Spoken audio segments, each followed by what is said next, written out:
Welcome to the War Pod, the official podcast of the Remote Warfare Programme, a London-based research initiative focusing on remote warfare, the trend where states support local and regional forces on the front lines rather than deploying large numbers of their own troops. The Remote Warfare Programme is part of the Oxford Research Group Peace and Security think tank. I'm Alistair Mackay, Senior Editor at Oxford Research Group. In this episode, I'll be joined by Jolle Demmers and Gould from Utrecht University to discuss the use of remote warfare by democratic states and the problems yielded by this practice. Enjoy the show.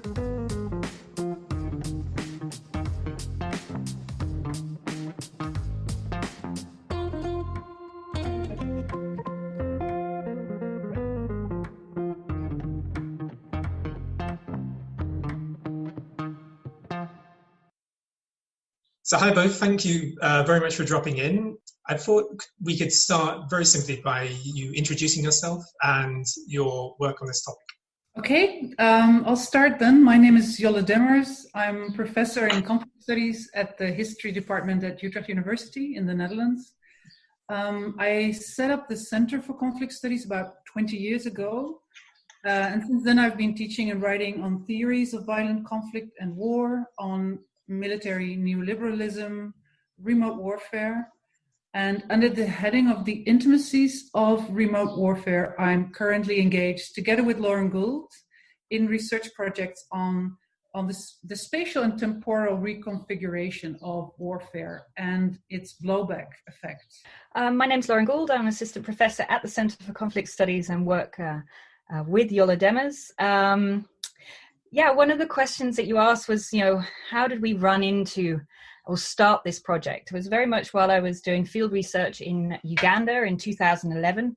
I quite physically ran into the US military command in a club in Kampala, actually, 10 big, strong men and women. And I was intrigued by what they were doing there and why they were there, and started to trace their movements and realized that this was a very good example of remote warfare tactics, where these 100 US military commanders were there to train and advise and finance the Ugandan military that was then used to both fight the Lord's Resistance Army, but also against Al-Shabaab and in South Sudan.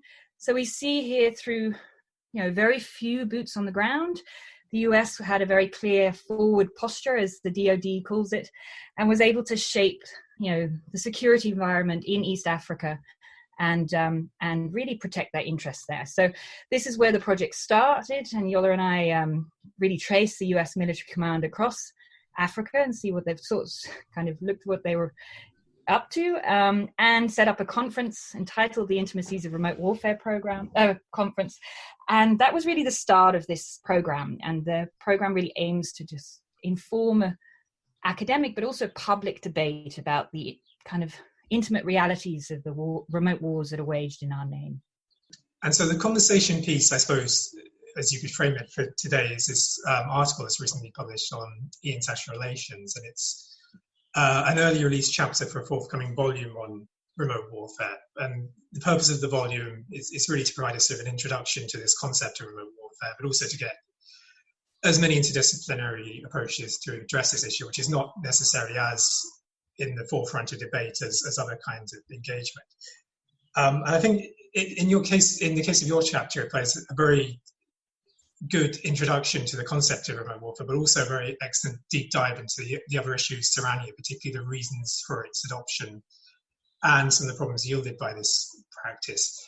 But I thought, for sake of conceptual clarity, we could start with quite a basic question, although it's not necessarily a good look for somebody who's worked for the remote warfare program for several years to ask. But what exactly is remote warfare?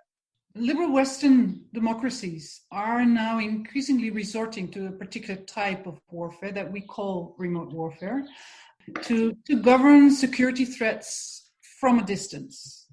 So if you could look at, for instance, the 2011 NATO bombing of Libya, or the training of Ugandan soldiers, as Lauren just referred to, by US AFRICOM to fight Al-Shabaab, but also very much the US-led coalition against ISIS in Syria and Iraq, the Operation Inherent Resolve, we see that violence is exercised from afar.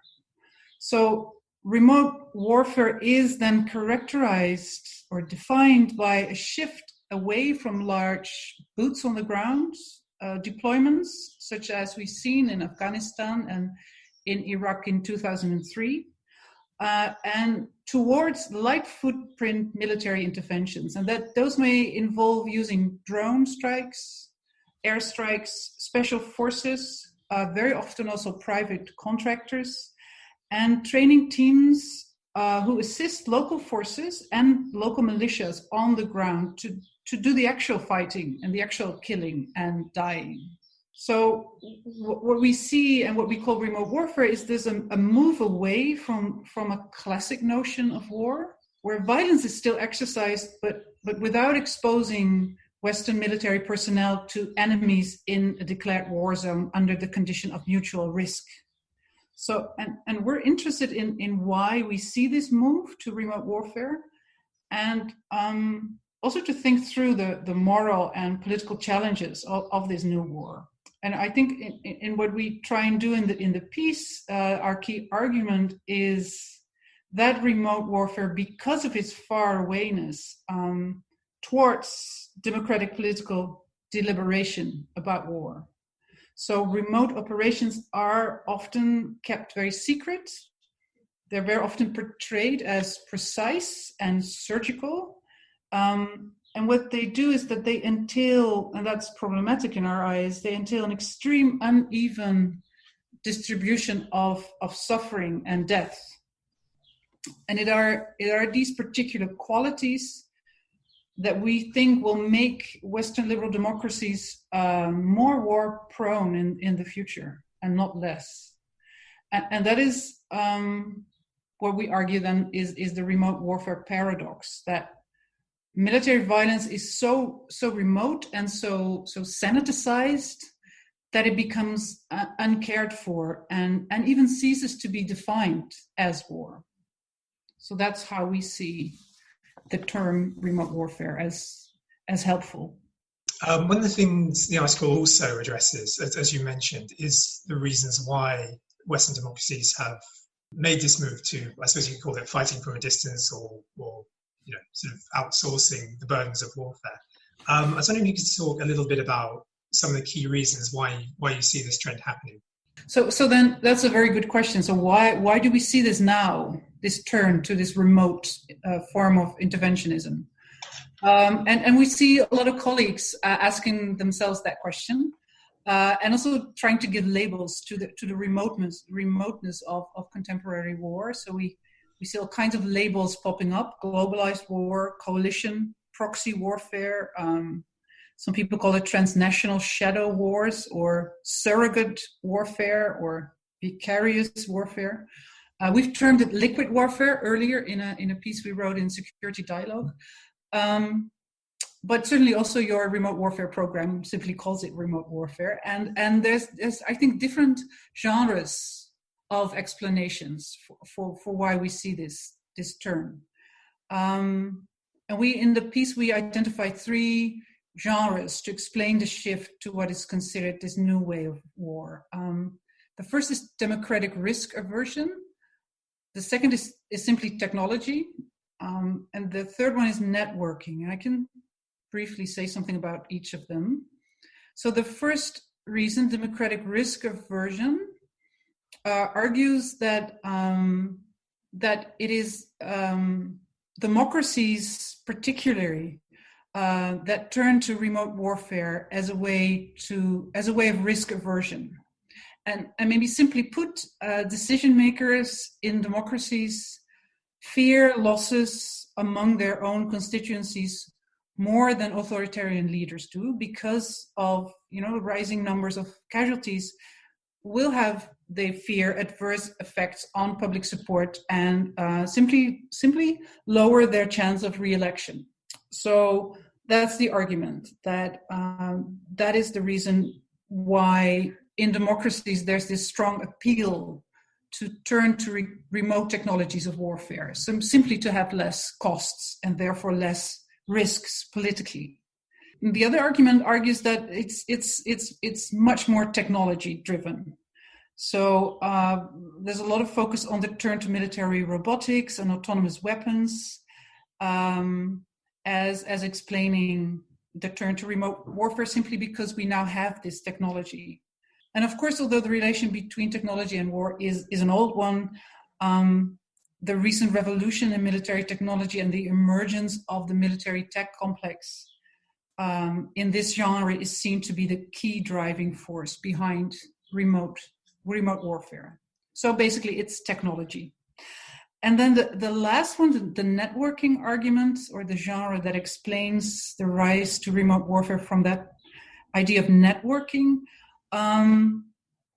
is pretty prominent and has popped up largely ever since the publication of Stanley McChrystal's article in Foreign Policy, with this notion that it takes a network to defeat a network in contemporary warfare as something of a standard in both military and academic analysis. And very simply put, the argument here goes that because the enemies of the state, and in this case, for instance, ISIS, are operating through networks and cells, the state now also must resort to similar tactics. So simply put, remote warfare results from basically the state imitating or mimicking its enemies and working remotely and secretly and shadowy in the same style as their enemies. So these are basically the three explanations you would find in the literature that we work from and with. And looking at this idea of democratic risk aversion, and you mentioned that because compared to authoritarian regimes, they don't have to deal with that kind of idea of perhaps public backlash. There's been some debate about whether remote warfare is something that's strictly defined by a sort of Western liberal democracies. But there have also been approaches taken by states like Russia, Iran, China, sort of the Gulf states in terms of their manner of intervention. Do you think the remote warfare is something that's applicable to less democratic regimes as well? Yeah, absolutely. And we see this absolutely. Your examples are completely right. We see Russia resort to it. We see Iran doing it. So definitely this is not exclusively something for Western states. It is something that we decided to focus on mostly on Western societies. Also largely because we feel as Western academics, we feel sort of obliged to take our own case as an example of further investigation, and as a case to sort of do further research on, and also try and quiz our own governments about the violence that is exercised in our own names. But it certainly is not an exclusively Western affair. And I think it's interesting to add also that Western militaries do claim that China and Russia are also in the business of engaging in remote warfare, but they will also readily admit that their strategies are much more advanced than these other states. So we can also say that Western militaries are actually leading the path in developing these autonomous weapons in the collaborations between the military tech society and military tech industry. So it's another reason why we found it interesting to investigate. But I think what Jolle was saying, absolutely, that we're also very interested in the democratic control over the wars waged in our name and how that is exercised, and how certain NGOs and civil society engage in trying to start a debate about the risks of this type of warfare. Because connected to this idea of sort of democratic risk aversion, sometimes it's very difficult to pinpoint when trends like this start and when they end. War has become very blurry, but also the idea of when certain eras of warfare or approaches start. Quite a lot of debate has suggested that with this idea of democratic risk aversion, it's largely connected to this idea of war weariness, which comes from the costly wars in Iraq and Afghanistan. Do you see those as being the pivot point in terms of when this trend started, or was this idea of wanting to avoid the burdens and risk of warfare something that was in motion way before those events? Yeah, so we also argue in the article, look, all these strategies that are now combined in remote warfare have long trajectories, and these have been studied. So the use of airstrikes, the rise of private security companies, the outsourcing to local others. So each strategy in itself is not new, but how they're being combined at this moment in time to allow certain parties to a conflict to completely remove themselves or nearly entirely remove themselves from the battlefield is something new. And that, what Jolle already mentioned kind of forces us to rethink what we then define as war. If it's no longer about a duel, then how do we conceptualize it?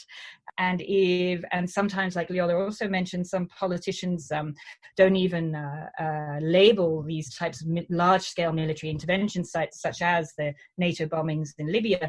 They no longer label it as war or hostilities. Therefore, there's no parliamentary control.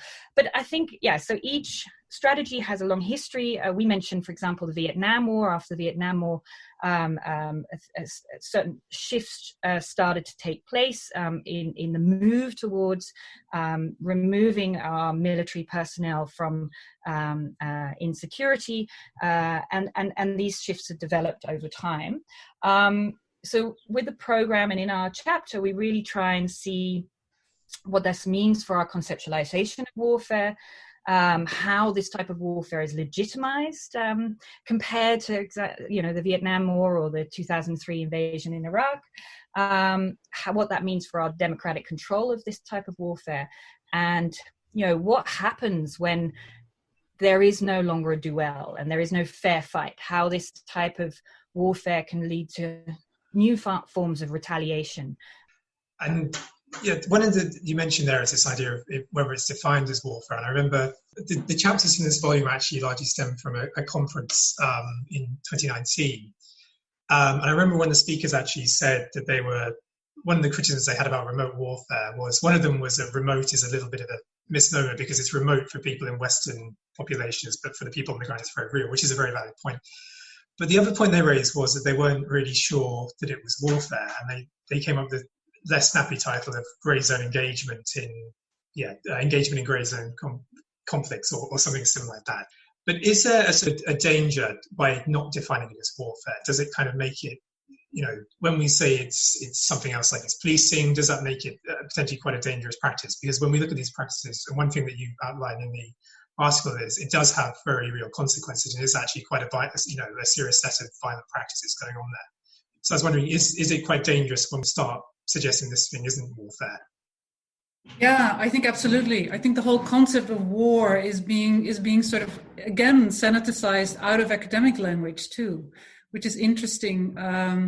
Barkawi wrote a really good piece on this in 2011 of how actually, if you look at the academic landscape of war studies, there's very few places in academia where actually war as a social phenomena is being studied. War is studied very often from military colleges and particular think tanks or from ministries, but there's actually very few places where war is as a full social phenomenon is being studied and considered from an independent position. And with that, he argues that also this whole notion of war is slowly disappearing out of our vocabulary. And we see this all the time, that we talk about missions, a very religious term. It's a very interesting term that we talk about military missions as if we're, trying to save souls somewhere, or military interventions or engagements. And we have these euphemisms to escape this notion of war as much as possible. And I think we should bring that term back in and definitely call it warfare in that sense. Because another thing on the topic of language that you raise in the article is connected to this idea of sanitization. There is this vocabulary that's commonly used, particularly with things like drone strikes, but also things like special forces, right? This idea that things can be surgical and precise. Does that really reflect the reality of what's going on with these missions? Because there is a danger there that when we start looking at these things, that they're very precise and methodical, that again, it makes them less messy. Yeah, it makes it look very clean. And I think maybe if you zoom out a little, and to sort of to tie back to your earlier question about war and the phenomena of war, because I think that is really an important question to look at and put on the table. And we think this question takes us, to core debates about what war means and what it does. And in the piece, we also try and think about that. Sort of war, in essence, is about the always uncertain reworking of truth, meaning, and order through violent means. And the big problem with the new way of war is now that the public, but also parliaments and Congress, have very little idea about what happens and what kind of reordering is taking place. Basically, war is taken off the public's radar. And there's a number of components, tied to that. For one, we think this happens because remote technologies help to overcome democracy's fear for body bags. We referred to that earlier. This idea of how new technologies allow Western democracies to wage bloodless war with very few deaths on our side. And certainly, of course, zero-risk warfare is very compelling to those who are not at the receiving end of the violence.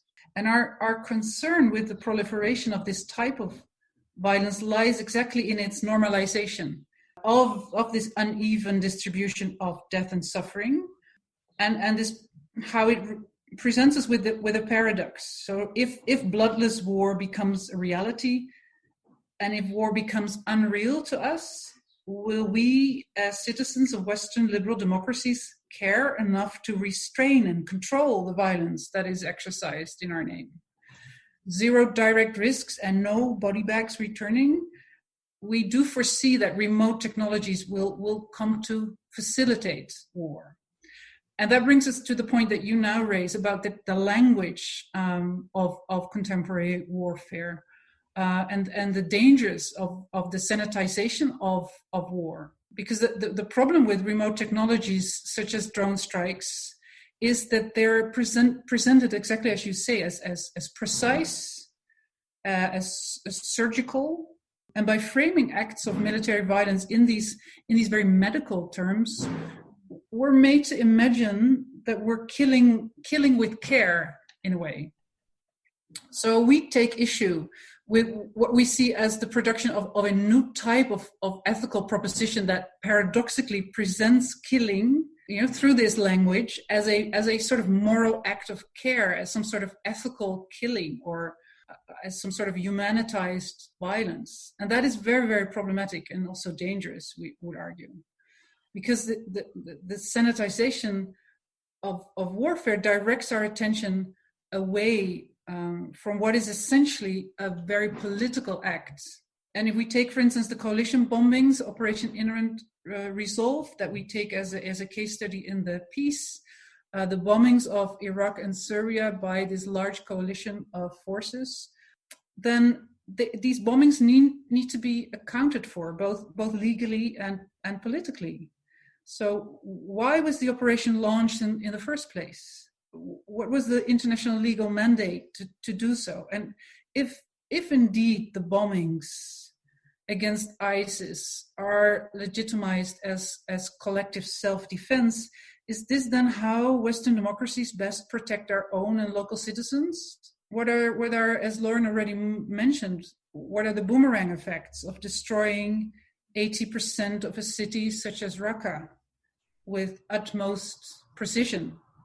And more complicated and very painful, perhaps, is why and how was ISIS able to emerge? How was the West involved in creating the conditions for ISIS' explosive success? And we acknowledge that directly addressing particular wars and militarism is always intensely political. But exactly because of that, these questions require analysis and consideration and debate.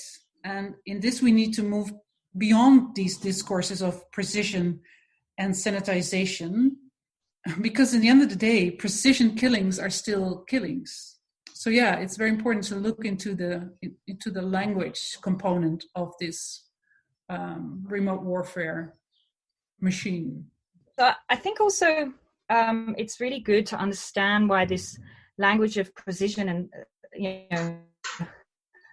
and surgery is important. So if we're not feeling the consequences of war ourselves through returning body bags, and really the only time that we wake up and kind of face as a public and as the parliament and face the kind of brutal realities of war is when we hear about civilian casualties. So you see that it legitimizing why we go to war, taking the anti-IS coalition again is very much termed in precision. This is the most precise war in history, and we always aim for zero civilian casualties. So this does create this image, my God, this is riskless both for us and for those at the receiving end of our violence.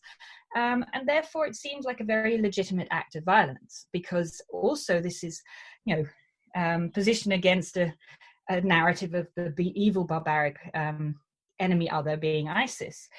But of course, these interventions aren't riskless for those at the receiving end. And we've also studied and followed how civil society and organizations such as Amnesty and Air Wars have done fantastic and very harrowing work in many ways of trying to count literally the bodies of the dead that are caused by our military interventions, and try to make them visible for Western publics and parliaments so that they're informed about the consequences of these types of war.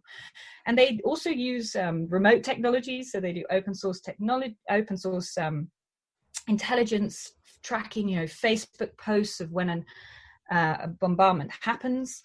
And we're talking about large-scale bombardments. So in the anti-IS coalition, over 100,000 bombs were dropped across Syria and Iraq. Now, this is hard to kind of fathom when you're faced with a narrative of this is the most precise war in history and we always aim for no civilian casualties. These bombs are dropped in urban centers and destroy, 80% of cities such as Mosul and Raqqa, and really as a huge source of insecurity and threat to local populations. And the numbers and the difference in numbers, so Air Wars and Amnesty estimate that between 8,000 and 13,000 civilian casualties occurred in the anti-IS coalition bombardments. And the coalition itself only acknowledges 1,377. So that's only 10% of that amount. So we see also both in the before we engage in violence, it's very much legitimized in terms of precision, but also once the violent act has taken place, Western states, do their best to try and undermine and not acknowledge the destruction that's taken place. And I think that makes it very hard for Western publics and parliaments to really get a clear vision and understanding of what the consequences of this type of warfare is. And I think that's why we really have to keep challenging this discourse of precision and not take it at face value. Because one of the areas that you might expect there to be, I suppose, an information source for the public on this would be the media. However, in terms of the relationship between media and war, there's been a lot written, but it tends to be the case, although not always, that the media, unless there's some kind of elite debate going on, tends to have this rally around the flag effects. It's particularly in more conventional wars.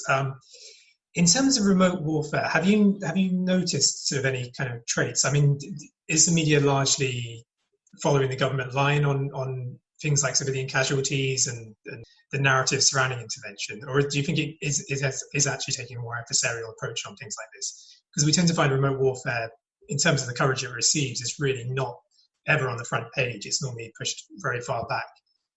Yeah, so quite interesting. Air Wars, the organisation I was just mentioning, who's in the business of counting the bodies of the dead, they've also done a media study and really show that when it's Western remote warfare interventions, the media often doesn't pick up on it or after the fact.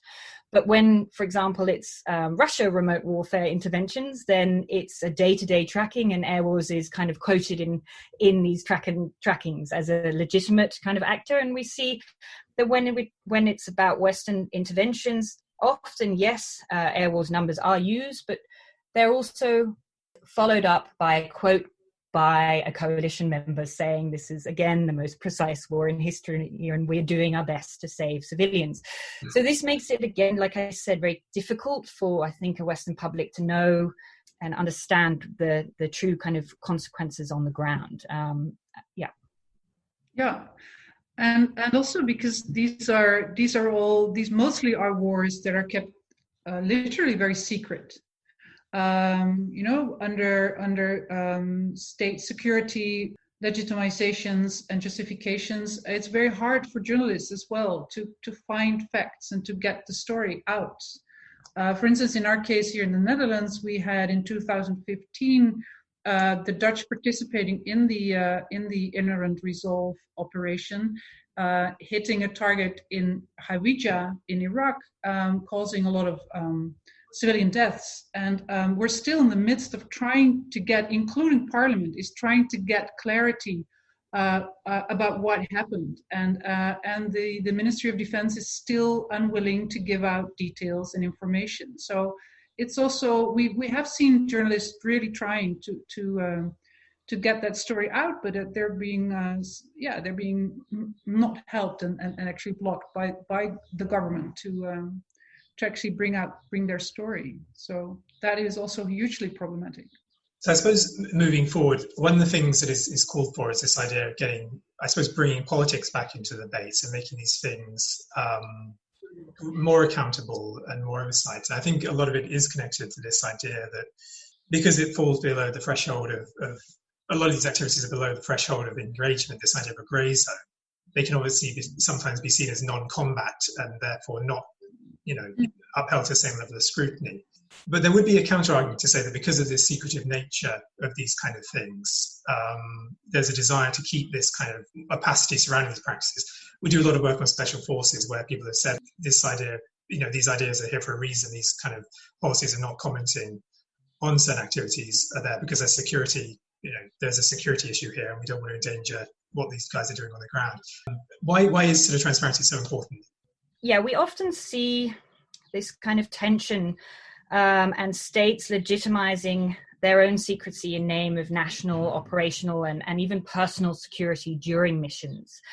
And Parliament always calling for more transparency and accountability.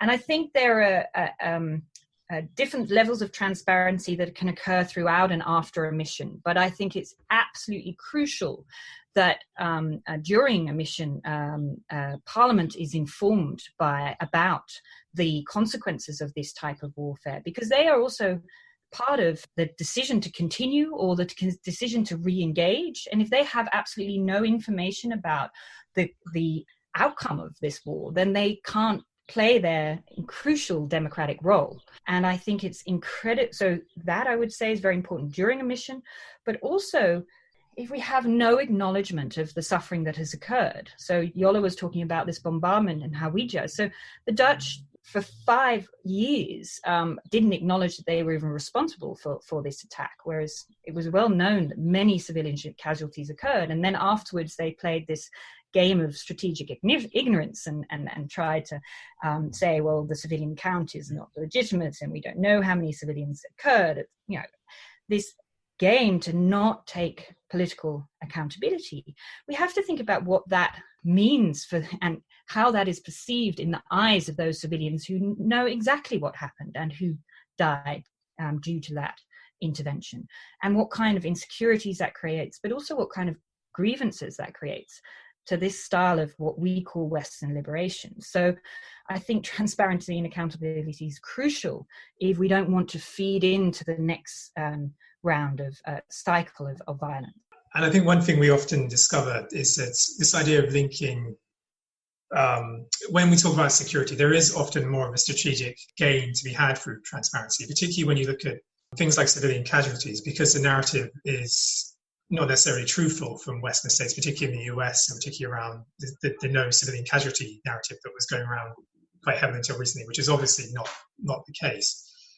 What we've kind of seen, and a lot of NGOs have discovered, is it does actually empower certain groups, because when they provide counter narratives, they're being more truthful about what is going on the ground. I think in some ways what we've discovered is that we lose by having secrecy around why we're in places, what is actually going on, we tend to lose control of this narrative anyway.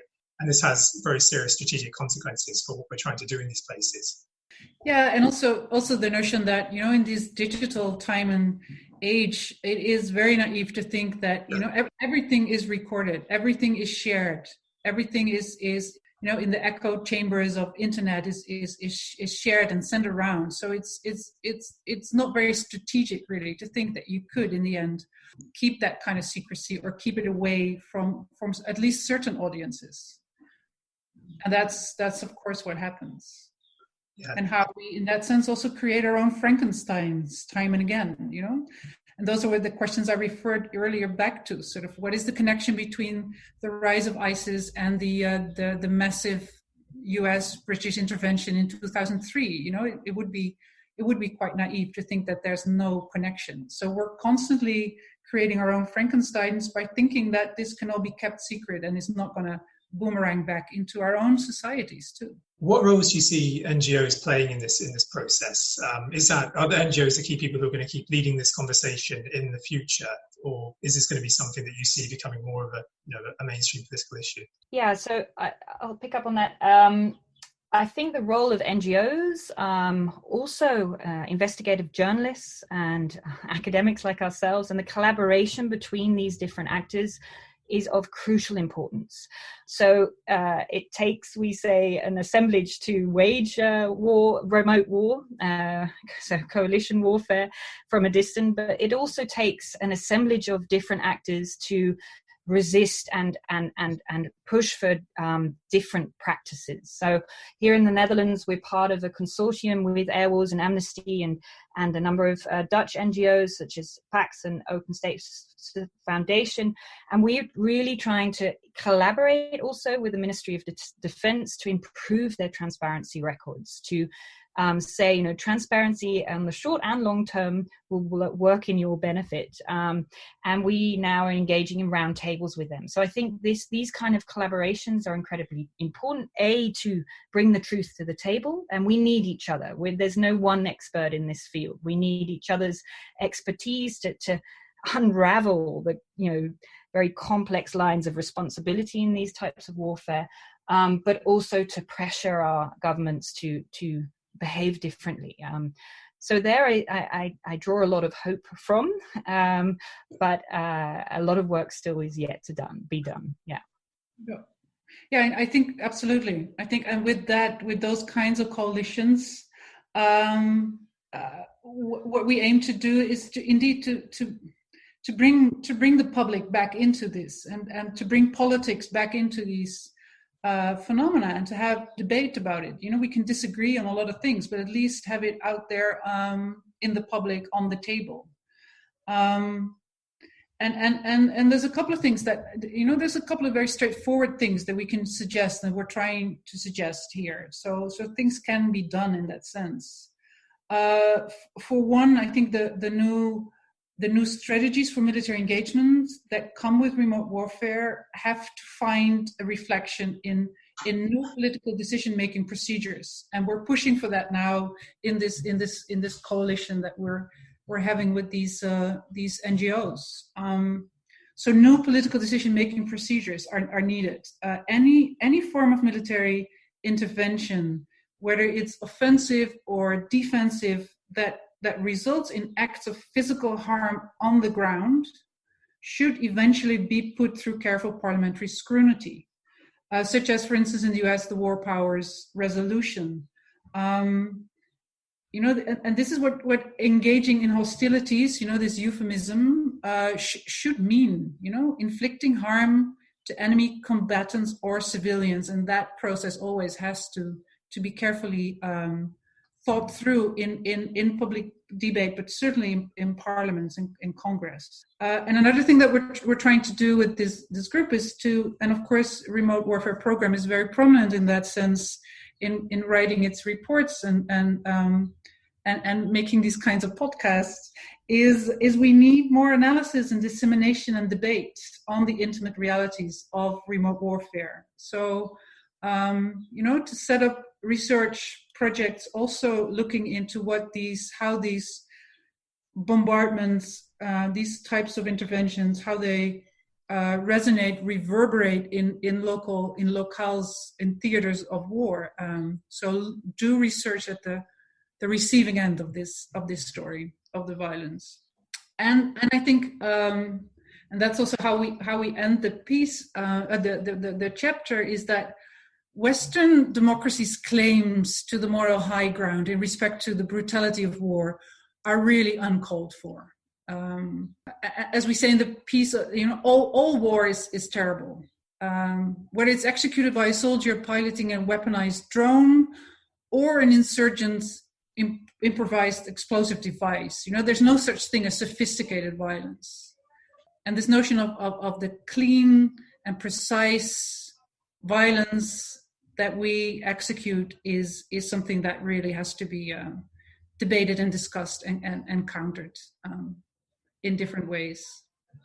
Well, I think on that note, it's probably a really good place to end. I think you've given lots of food for thought, and I think I've really enjoyed this conversation. I think it's gone into a lot of detail in such a short space of time. Is there anything either of you two want to add before we wrap up? No, great. Thanks for the interview. Thanks to all our listeners for tuning in. We hope you enjoyed the discussion as much as we did. Those who want to read in more depth about the topics we covered, we put links to any research or publications that were mentioned in the episode notes. If you want to stay up to date with the Remote Warfare Programme and Oxford Research Group's work, please subscribe to our newsletter by clicking on the button at the top of the page. You can also follow us on Twitter. Our handles are @RoyalGinfo and @remote_warfare. You can listen to all previous episodes of our podcast free of charge by following the link at the top of the page. We look forward to you joining us soon.